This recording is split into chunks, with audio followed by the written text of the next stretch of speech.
이제 하나님의 말씀을 봉독하겠습니다. 누가복음 4장 16절부터 19절까지 말씀입니다. 신약 성서 114쪽 누가복음 4장 16절에서 19절 말씀 봉독합니다. 예수께서는 자기가 자라나신 나사렛에 오셔서 늘 하시던 대로 안식일에 회당에 들어가셨다. 그는 성경을 읽으려고 일어서서 예언자 이사야의 두루마리를 건네받아서 그것을 펴시어 이런 말씀이 있는 데를 찾으셨다. 주님의 영이 내게 내리셨다. 주님께서 내게 기름을 부으셔서 가난한 사람에게 기쁜 소식을 전하게 하셨다. 주님께서 나를 보내셔서 포로된 사람들에게 해방을 선포하고 눈먼 사람들에게 눈뜸을 선포하고 억눌린 사람들을 풀어주고 주님의 은혜의 해를 선포하게 하셨다. 이는 주님의 말씀입니다. 하나님께 감사드립니다.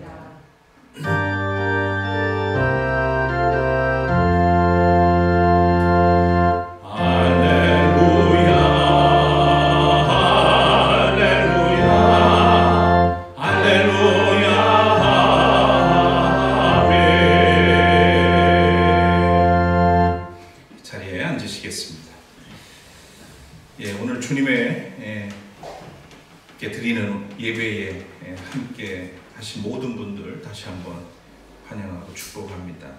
오늘 이 예배를 통해서 주님의 위로와 평화가 여러분 가운데 함께 하시기를 소원합니다. 오늘은 소중한 신앙적 유산이라고 하는 제목의 말씀 함께 나누겠습니다. 먼저 찬양으로 영광 돌리겠습니다.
주님 사랑합니다. 우리를 변함없이 사랑해 주시고 은혜의 자리로 이끌어 주시는 그 사랑과 은혜를 기억하며 이 시간 찬양합니다. 오늘도 우리를 주의 말씀 앞에 이 시간 불러주시고 세워주셨습니다. 겸손히 주님 앞에 나아갑니다.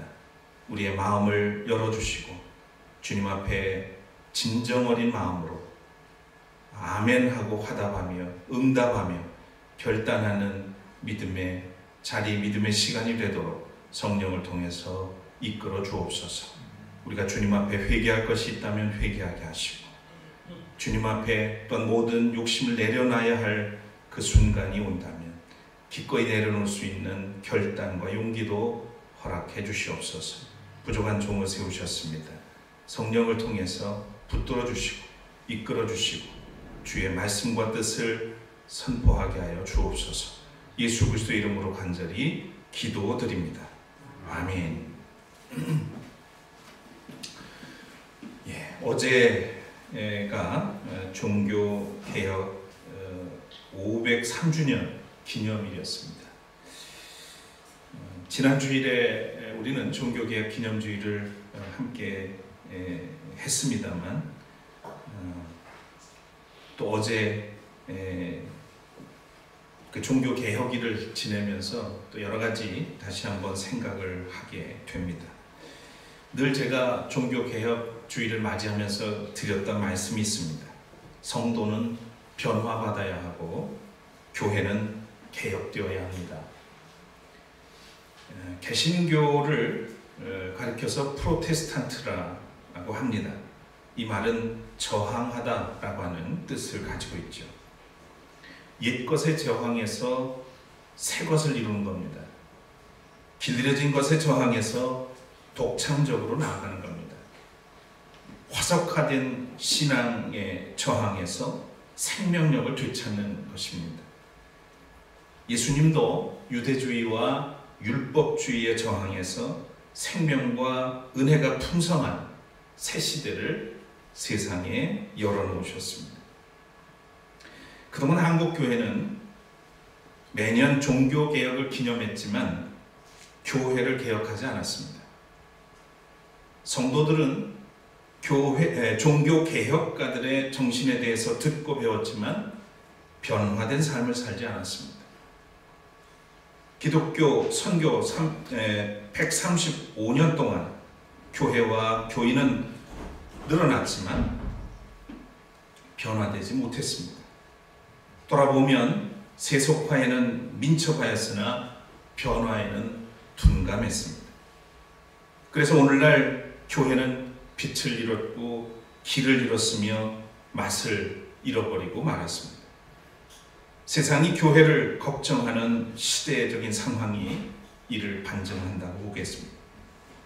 기독교의 신뢰도는 바닥을 치고 한 해에 30만 명이 교회를 떠나고 있으며 현재 가난한 교인, 교회 안 나가는 교인들 300만 명에 이른다고 하는 보고가 있습니다.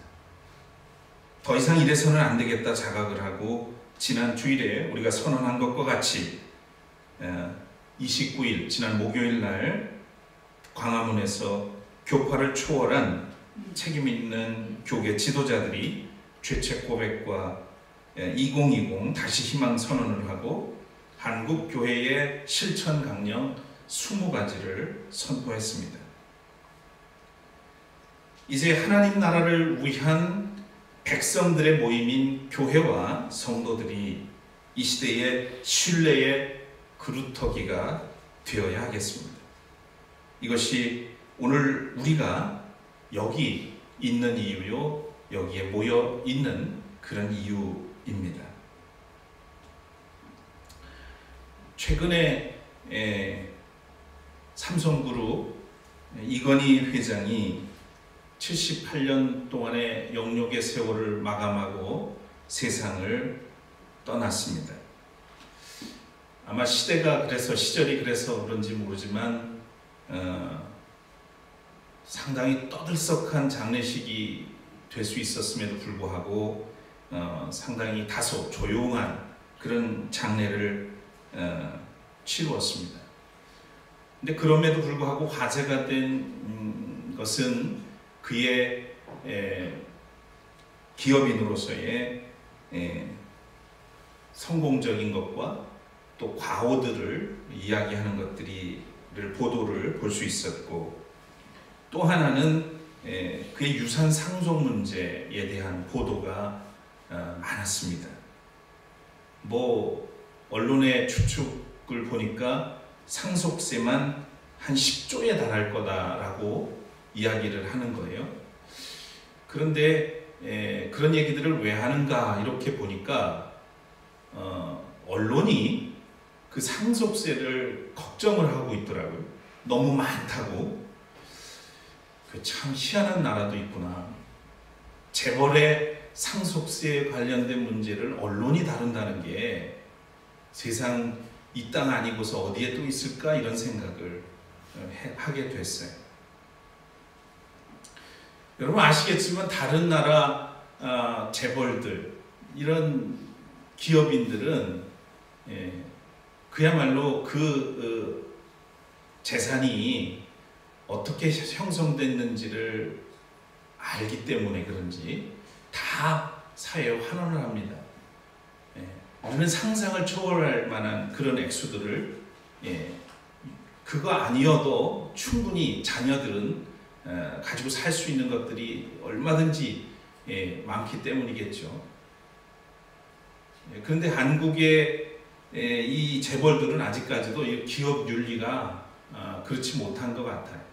어쨌든 어떤 방법과 수단을 가리지 않고 세금 덜 내고 유산을 상속하려고 하는, 그리고 편법을 쓰는, 그래서 지금도 삼성 이제 부회장인 곧 회장이 되겠습니다만 지금 재판을 앞두고 있는 그런 상황도 놓여 있는 것 잘 아실 겁니다.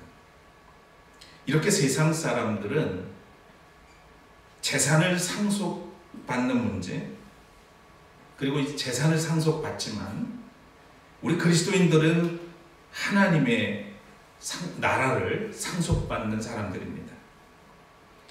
하나님의 왕국을 우리는 상속받지만 우리는 상속세를 걱정할 필요가 없어요.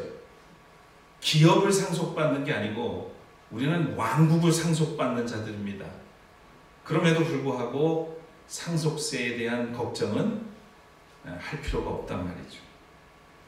다만 하나님의 은혜로 예수 그리스도 안에서 구속의 은총을 입은 성도로서 세상 속에서 어떻게 살아야 하는가라고 하는 이 숙제를 항상 안고 살게 됩니다. 이 문제는 기독교 탄생 이후 성도들이 끊임없이 고민해온 문제입니다.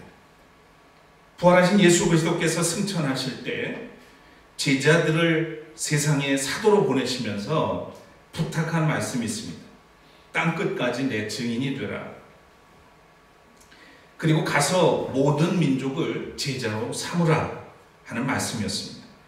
이것은 세상 속에서 사는 그리스도인에게 부여한 사명이자 책임입니다. 하나님의 자녀가 되고 그리스도의 제자가 된 우리는 삶의 현장에서 예수의 증인이어야 합니다. 예수가 하나님의 아들이요 또 그리스도요 구세주이심을 증거해서 그들이 주님을 고백하고 영접하도록 이끌어야 할 사명이 우리에게 있습니다.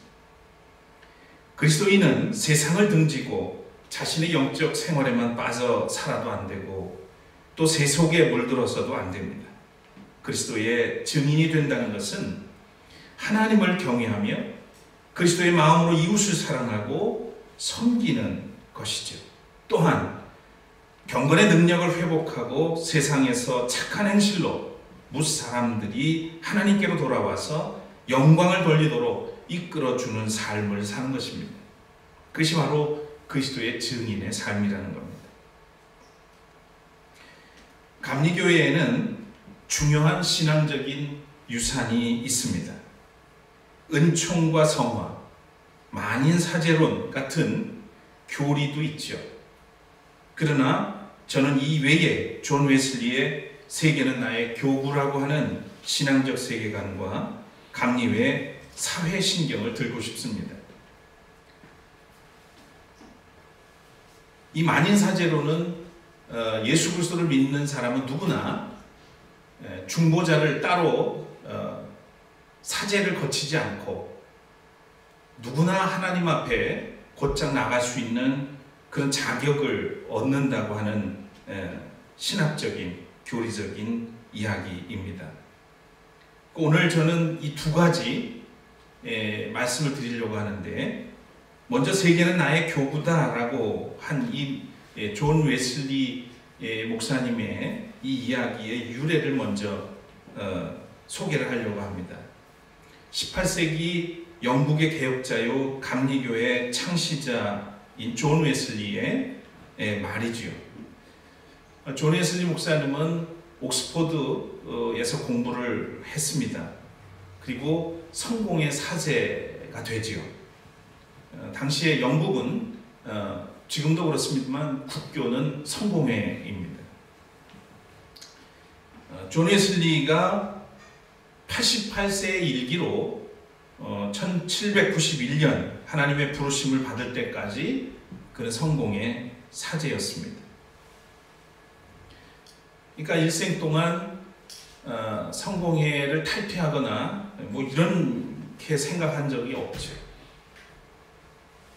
그와 함께 사실 감리교도라고 불려진 것은 그와 함께 대학 때부터 신성클럽이라고 지난주에도 잠깐 소개를 했습니다만 그런 모임을 만들어서 규칙적인 생활을 하면서 경건한 생활을 한 데서 시작이 되는데, 어쨌든 이 메소디스트들, 감리교도라고 나중에 불리워지는 이 규칙자들은 성공의 내에, 본래는 성공의 내에 규칙적인 믿음의 삶을 살았던 사람들입니다. 그러니까 영국에는 이렇게 이제 국교가 되다 보니까 교구가 정해져 있단 말이죠. 그러니까 한 목회자가, 사제가 담당해야 될 구역들이 정해져 있습니다. 독일도 마찬가지고 국교회를 하는 데는 서로 겹치지 않도록 적절하게 지역을 배분해서 그 지역을 사목하도록 그렇게 했단 말이에요. 존 웨슬리와 그리고 이 함께하는 목회자들이, 사제들이 사실은 그 교구를 맡아서 하게 돼 있지만 조금은 자유롭게 얽매이지 않고, 교구에 얽매이지 않고 다니면서 설교를 하고 복음을 전하곤 했었습니다. 근데 이 모습에 대해서 불만을 느끼는 사람이 있었죠. 꼭 이런 사람들은 있습니다. 어디나 있죠. 제임스 합이라고 하는 이 성공의 사제가 반대를 합니다. 저들을 그냥 둘 수 없다. 교회 질서를 위해서 뭔가 정리해야 된다는 그런 이야기가 막 나왔을 때 이 존 웨슬리가 저널을 하나, 그러니까 글을 써서 세상에 이렇게 공개를 합니다. 이런 내용이 들어 있습니다. 사람들은 내게 다른 사람의 교구에서 전도하지 말라고 합니다. 그렇지만 사실상 이것은 내게 아무것도 하지 말라는 것과 같습니다. 보기에 나는 지금 내 교구를 가지고 있지 않습니다. 어쩌면 영원히 그럴지도 모릅니다. 그러면 내가 하나님의 말씀을 들어야 합니까? 아니면 사람의 말을 들어야 합니까? 나는 온 세계를 나의 교구로 바라보고 있습니다. 따라서 내가 어디에 속해 있든 나는 내 판단으로 만나고 옳은 길을 결정합니다. 나는 구원의 기쁜 소식을 듣고자 하는 모든 사람에게 설교해야 하는 빚을 지고 있습니다. 그것을 위해 하나님께서 나를 부르신 나의 사역입니다. 나는 하나님의 은총이 함께 하심을 확신합니다. 이런 글을 써서 반대하는 사람들을 향해서 이 글로 자기의 뜻을 전한 거죠. 교구라는 게 뭐냐? 편의를 위해서 만든 것인데 하나님께 부름을 받은 사제로서 어디 가서 복음을 전한들 그게 무슨 문제가 되겠느냐? 내가 하나님의 말씀을 들어야 되겠는가? 아니면 그것을 반대하는 자들의 말을 들어야 되겠는가? 난 그럴 수 없다는 겁니다.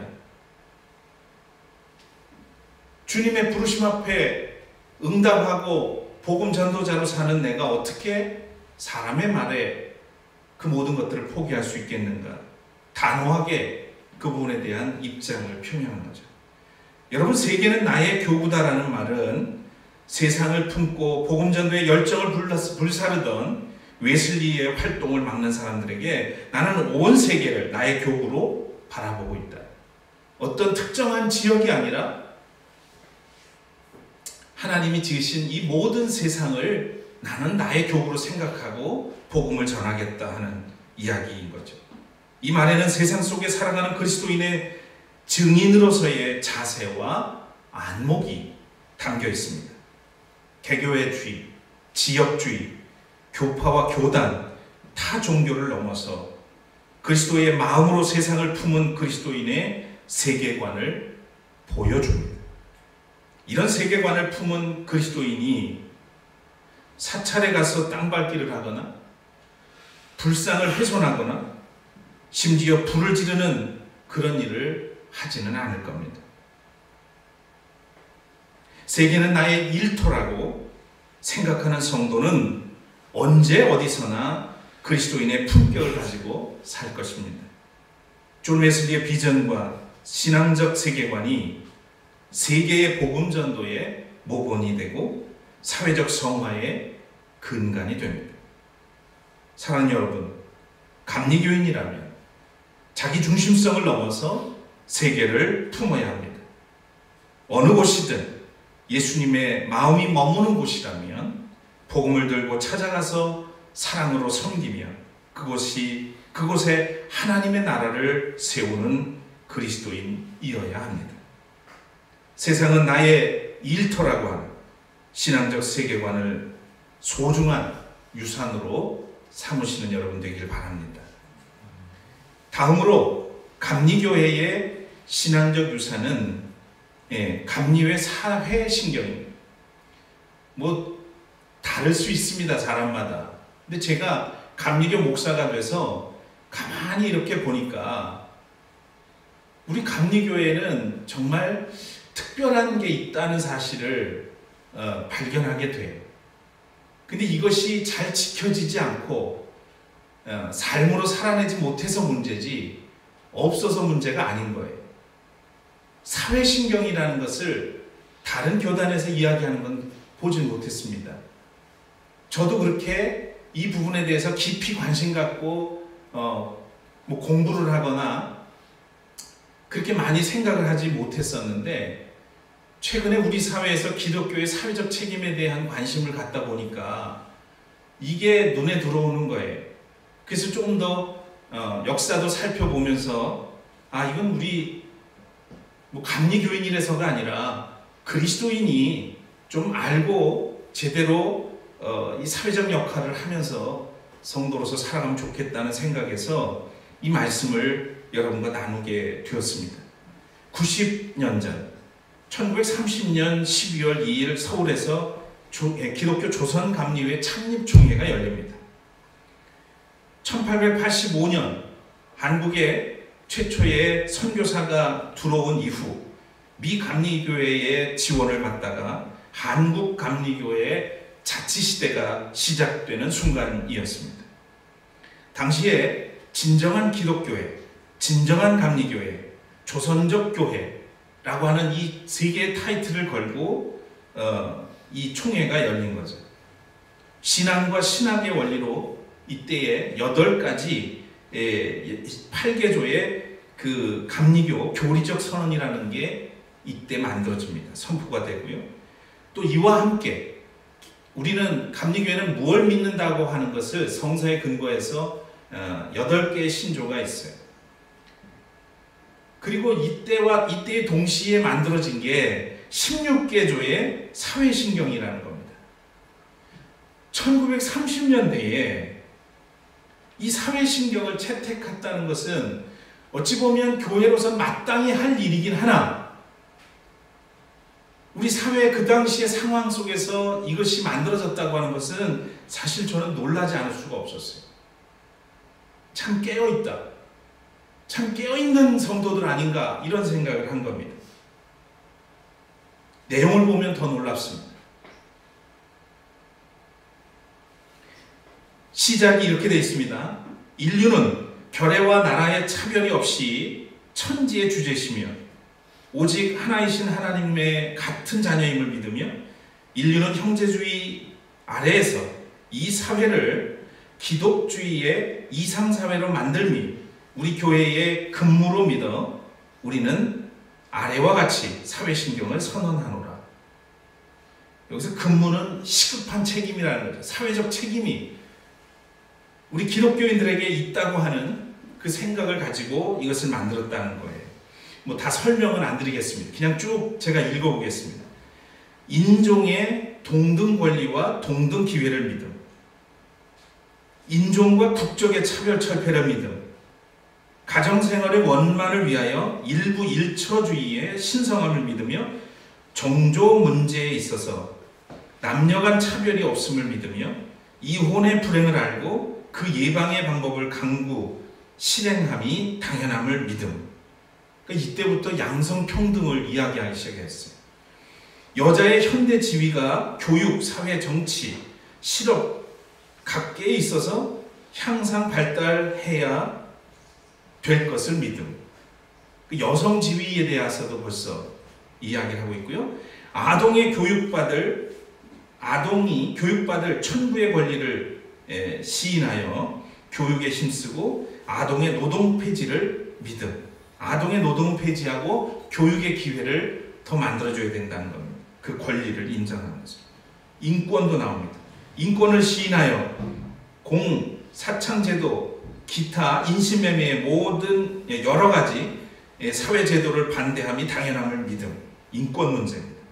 심신을 패망케 하는 주초와 아편의 제조 판매 사용을 금지함이 당연함을 믿음. 그 다음에 노동 문제는 4가지나 됩니다. 노동 신성을 믿고 노동자에게 적합한 보호와 대우가 당연함을 믿음. 정당한 생활 유지와 품삯과 건강을 해하지 않을 정도의 노동 시간을 가지게 함이 필요함을 믿음. 7일 중 1일은 노동을 정지하고 안식함이 필요함을 믿음. 노동쟁의에 공평한 중재 제도가 있음이 필요함을 믿음. 빈궁을 감속케 함과 산업을 진흥케 함을 믿음. 불건전한 오락과 허례, 사치 등으로 금전과 시간을 낭비함은 사회에 대한 죄악임을 믿음. 이런 것들을 믿는다는 얘기는 성도들이 사회에서 이런 문제들과 저항하고 내지는 그런 것을 따르지 않고 하나님의 정의를 이 땅 위에 실현해야 된다고 하는 것을 강력하게 받아들이고 그것을 믿고 따르겠다는 그런 선언인 것입니다. 여러분 놀랍지 않으신가요? 저만 그런가요? 당시에 교회가 사회를 선도했단 말입니다. 아무도 이야기 꺼내지도 못하고 하지도 않았던 이야기들을 교회가 먼저 하자고 나선 거란 말이에요. 이후에 감리회는 8.15 해방, 또 조국의 분단, 또 대한민국 건국, 6.25 동란, 산업화와 민주화의 경랑 속에서도 민족 복음화와 세계 선교에 큰 부흥을 이루어내었습니다. 우리 사회 환경의 변혁이 지속되었던 이런 현실에 주목해서 계속 변해왔잖아요.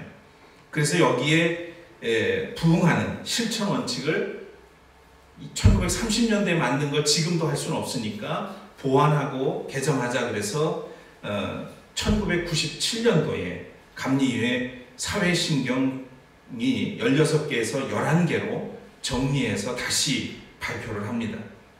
감리회는 하나님의 뜻을 따라 정의로운 사회규현에 깊은 관심을 기울여 온 전통을 가지고 있다. 1930년 제1회 총회에서 사회신경을 채택하고 이를 신앙의 실천 목표로 삼아 보다 나은 사회를 이루는 데 이바지하여 왔다. 우리는 우리의 시대가 안고 있는 새로운 문제들을 앞에 놓고 우리의 사회적 삶의 새로운 실천 원칙을 받아들여야 할 시점에 도달하였다. 예수 그리스도를 구주로 믿는 우리 감리교회는 우리에게 선한 의지를 주시는 하나님의 은혜에 힘입어 우리의 가정, 사회, 국가, 세계 그리고 생태적 환경 속에서 빛과 소금의 역할을 수행하기 위해 다음과 같이 선언하는 바이다. 우리는 만물을 선하게 창조하시고 섭리하시는 성부, 성자, 성령 삼위일체 하나님을 믿으며 이 땅에 하나님의 뜻을 실현하는 일에 부르심을 받았다.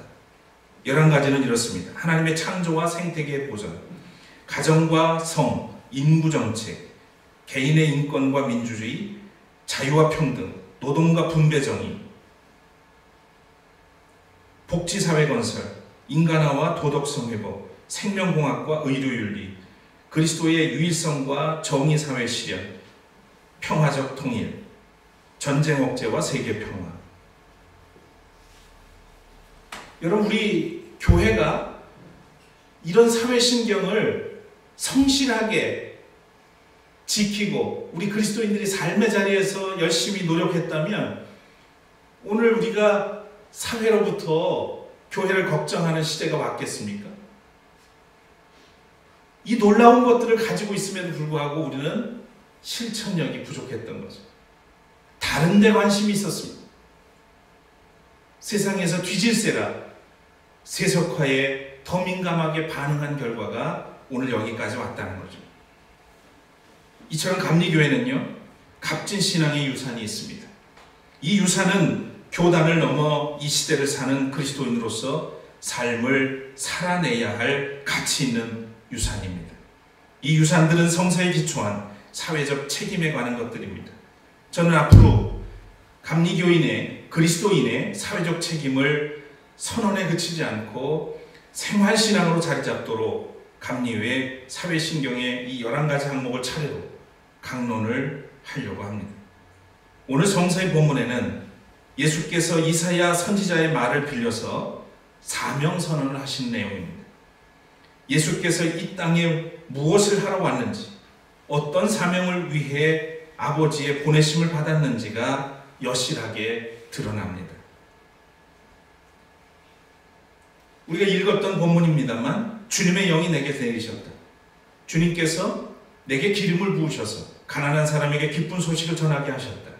주님께서 나를 보내셔서 포로된 사람들에게 해방을 선포하고 눈먼 사람들에게 눈뜸을 선포하고 억눌린 사람들을 풀어주고 주님의 은혜의 해를 선포하게 하셨다. 이사야서 61장의 말씀을 1, 2절의 말씀을 통해서 예수님은 사명선언을 하셨어요. 앞으로 내가 공생애를 통해서 생애를 통해서 이루어야 할 하나님이 주신 부여하신 사명이라고 생각했던 거죠. 이 말씀은 예수님의 사명만이 아닙니다. 그의 제자된 우리에게 상속된 사명입니다. 구원의 은혜를 입은 그리스도인은 믿음으로 기름 부음을 받은 사람들이죠. 세상에 보내심을 받은 사람들입니다. 세상에 기쁜 소식을 전하는 사람들입니다.